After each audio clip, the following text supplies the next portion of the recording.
સુરતની વાત કરીએ। સુરતમાં ઉધના રેલવે સ્ટેશન પર મુસાફરોની ભારે ભીડ ઉમટી પડી છે। જી હા, હોળી ધૂળેટીના તહેવારને પગલે મુસાફરો વતન જવા માટે ઉમટી પડ્યા છે।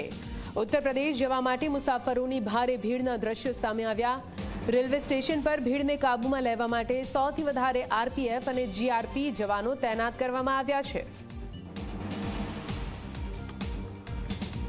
આજ વિશે વધુ માહિતી સાથે સંવાદદાતા ચેતન જોડાઈ ગયા છે લાઈવ। ચેતન, હોળી ધૂળેટીનો તહેવાર આવી રહ્યો છે, એટલા માટે સુરતમાં જેટલા પણ અલગ અલગ રાજ્યોમાંથી જેટલા લોકો ત્યાં આગળ પહોંચ્યા છે તે પરત જઈ રહ્યા છે। શું વધારે ભીડ રેલવે સ્ટેશન પર જોવા મળી રહી છે ચેતન?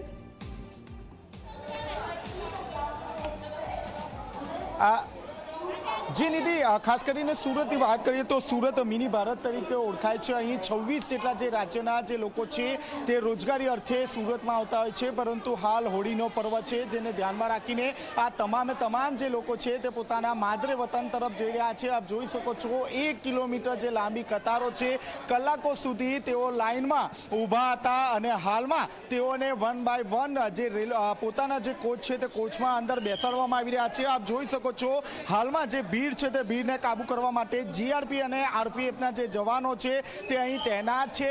વહેલી સવારથી જ આ તમામ જે લોકો છે તે લોકો અહીં આવી ગયા છે અને પોતાની જે બેસવાની જગ્યા મળી રહે તે માટેનો અહીં ક્યાંક ભગવાનને પણ પ્રાર્થના કરતા હોય છે। જી, કહાં જા રહે હો, કિતની ભીડ है? छपरा जा रहे हैं, बहुत भीड़ है। कितने घंटे से लाइन में खड़े थे? कम से कम 2-3 घंटा हो गया। જી, આપ જોઈ શકો છો ટ્રેનની અંદરના હું વિજયને કહીશ કે જે દ્રશ્યો છે તે દ્રશ્યો બતાવવાનો પ્રયાસ કરે। હાલમાં જે તમામ જે લોકો છે તેને આ રીતે 1 બાય 1 જે અંદર મોકલવાનો પ્રયાસ કરવામાં આવી રહ્યો છે। દિલ્હીમાં જે રીતે ભાગદોડના દ્રશ્યો સર્જાયા હતા તેવી જ ઘટના સુરતમાં ન બને તે માટે આરપીએફ અને જીઆરપીના જે જવાનો છે તે અહીં તૈનાત કરી દેવામાં આવ્યા છે। અંદાજિત 100થી વધુ જે જીઆરપી અને આરપીએફના જે જવાનો છે તે તૈનાત કરી દેવામાં આવ્યા છે। આપ જોઈ શકો છો હાલમાં આરપીએફના જે જવાનો છે તે જવાનો પણ અંદર જઈને તમામ જે લોકો અંદર બબાલ કરી રહ્યા છે તેમની સાથે અહીં તેમની વાત સાંભળવામાં આવી રહ્યા છે। જી क्या हुआ? नहीं, वो औरत पीछे रहेगी ना। क्या हुआ भैया 2 लेडीज की जगह मैंने संभाल के रखी। वो एक पीछे लाइन में खड़ी थी, मैं आगे थी, तो उसमें क्या हो गया? वो भैया बोल रहे थे 4 जन मेरे साथ में है ही नहीं, तो 2 ही जने हम। कहाँ जाना है? अम्मलनेर।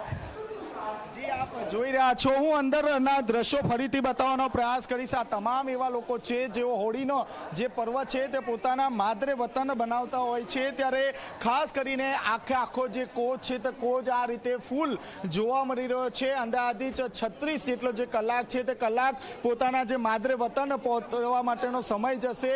આ જ રીતે તેઓ 36 કલાક સુધી ઊભા રહેશે અને પોતાના જે માદરે વતન છે તે માદરે વતન સુધી પહોંચશે। નાના બાળકો સાથે જે મહિલાઓ છે તે મહિલાઓ આવી રહી છે અને ખાસ કરીને આ જે ટ્રેન છે તે ટ્રેન ટૂંક સમયમાં ઉપડશે, પરંતુ બીજી તરફ કોઈ સ્પેશિયલ ટ્રેન ન હોવાના કારણે જે લોકો છે તે લોકો 24થી 36 કલાક સુધી લાઇનમાં ઊભા રહેવા માટે મજબૂર બન્યા છે। જી નિધિ। બિલકુલથી ચેતન, પૂરી માહિતી માટે આભાર। તો તમે જુઓ રેલવે સ્ટેશન પર કેટલી મોટા પ્રમાણમાં ભીડ છે, જો કે આયોજનને લઈને આરપીએફ જીઆરપીના જવાનો અહીંયા ખડે પગે છે, લોકોને સમજાવી પણ રહ્યા છે, પણ આ ભીડને લઈને લોકોને થોડી ઘણી મુશ્કેલી સહન કરવાનો વારો પણ આવ્યો છે।